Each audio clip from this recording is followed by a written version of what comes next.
Jackpot tayo mga boss. Last payment ni ma'am. Binigyan tayo ng hindi na kinuha yung sukle. 48 pesos plus 30 pesos kaninang tip doon sa Kapitolyo. Wow! Hindi masama mga idol. Kulang-kulang 80 na tayo. 1, 2, 3, 4, 5, 6, 7, 8, 9, 10. Bigat na ng bag ko. Punong-puno na ng pera. Grabe. Unang destination natin is hospital. So maniningin tayo dito mga boss, mga lodi. Ay, ewan ko ba, pag pupunta kasi ako dito sa hospital medyo nanlalambot ako. Pero nga, parte ito ng ating trabaho, ang maningil. Medyo kabado talaga ako pag sa mga ospital ako naniningil. Hindi lang dahil sa nakakakita ko ng mga pasyente. Siyempre dahil lang ako minsan busy talaga yung ating mga pinupuntahan dito. Kaya ayun, minsan wala yung pagkapunta natin sa sobrang busy nila, sa dami ng intindi nila yung customer. Pero pag minsan naman, pag sinuswerte, yun talaga, nakakasingil din naman tayo ng maayos. May tip pa. Okay mga boss, kaysa na tayo. Medyo masama nga lang ang panahon, pero kasama rin sa buhay yan, lalo na sa ating trabaho. May init at maarawan, yun lagi ang ating kakaharapin. Opisina tayo mga boss.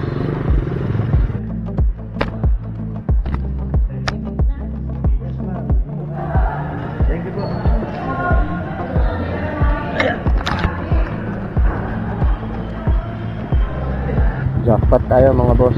Last payment ni ma'am. Binigyan tayo ng hindi na kinuha yung sukle. Malaking bagay na mga boss yung 30 sukle. Nice. Pang merienda na natin yun. Ayan. So tuloy-tuloy lang yung ating pakikipagsapalaran sa kalsada. Minsan yung sinusuwerte rin tayo at yung medyo nakakalaki rin tayo sa mga pabariya-bariyang tips sa atin ng mga ating mga customer. At malaking bagay dito para sa atin, para at least mabawasan man lang yung ating gastusin. Pansin ko rin nga sa akin sarili na habang tumatanda tayo ay na-appreciate na natin yung mga bagay na kahit gano'ng kaliit para sa atin ay napakalaking bagay na. Ay dito mga boss, grabe na yung init. Ay.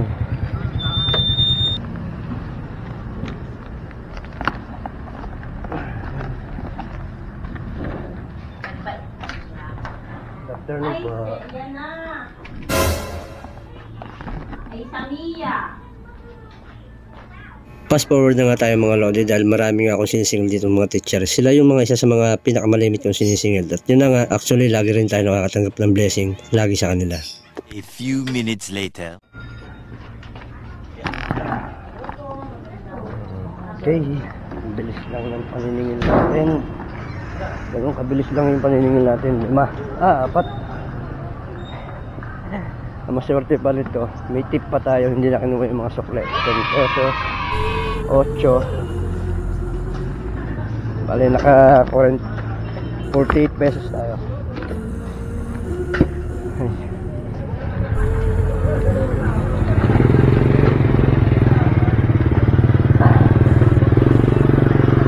$48 pesos plus 30 pesos kaninang tip doon sa Kapitolyo. Wow! Hindi masama mga idol. Kulang-kulang 80 na tayo. Sobrang na-appreciate ko talaga itong trabaho dahil bukod sa yun nga, may mga blessing pa tayo natatanggap. Siyempre may sariling sahod talaga tayo dito, kaya wala rin tayong kalugulugi sa biyahe natin. May masingil man tayo, wala. Parehas ko pa kukunti tita. Sige. 1, 2, 3, 4, 5, 6, 7, 8. Thank you. 1842. Okay, school ulit tayo mga idol. Twice a month ako kasi pumunta dito. Dami kasi nagbabayad dito at marami kaming kliyente dito. Buti na nga lang, hindi mahirap maningin dito sa ganitong mga kolehiyo. So iniiwan na nila sa guard. Malaking tulong din sa atin yun. So siyempre, kahit mahirap pa yan, gagawin natin. Trabaho natin ito.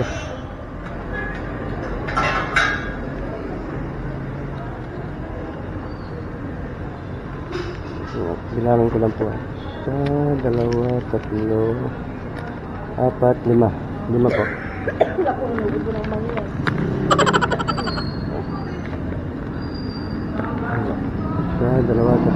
Tama.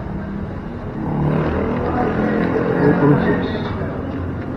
1, 2, 3, 4, 5, 6, 7, 8, 9, 10. Tita, salamat. Okay, last destination natin mga idol. Ayan. Medyo matagal-tagal pa rin ako maningil dito kay nanay.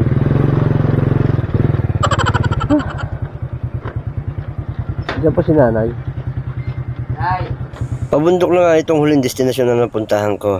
Pero dahil yun na nga, kabisado ko na at madali na yung mga galawan dito, ay hindi na rin ako nag-aalala. At siyempre, paborito rin natin ang mga itong klaseng lugar. Lalo higit sa mga pabukid. Aha. Dahil yun na nga, peace of mind lagi yung nahanap natin habang nagmamaneho.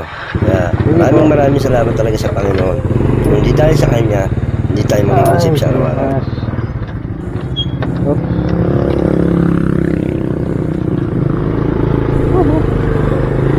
Ayan mga Lodi, pahinga na tayo. Medyo nakarami tayo ngayong araw na to. Minsan talaga matumal. Isa naman, ikaw na yung tatanungin. Sobrang daming singilin lang. Hindi naman talaga araw-araw maganda. Hindi naman araw-araw masama. Salamat pa rin tayo lalo tigit sa mahal na Panginoon. Thank you Lord. Bigat na ng bag ko, punong-puno na ng pera. Grabe.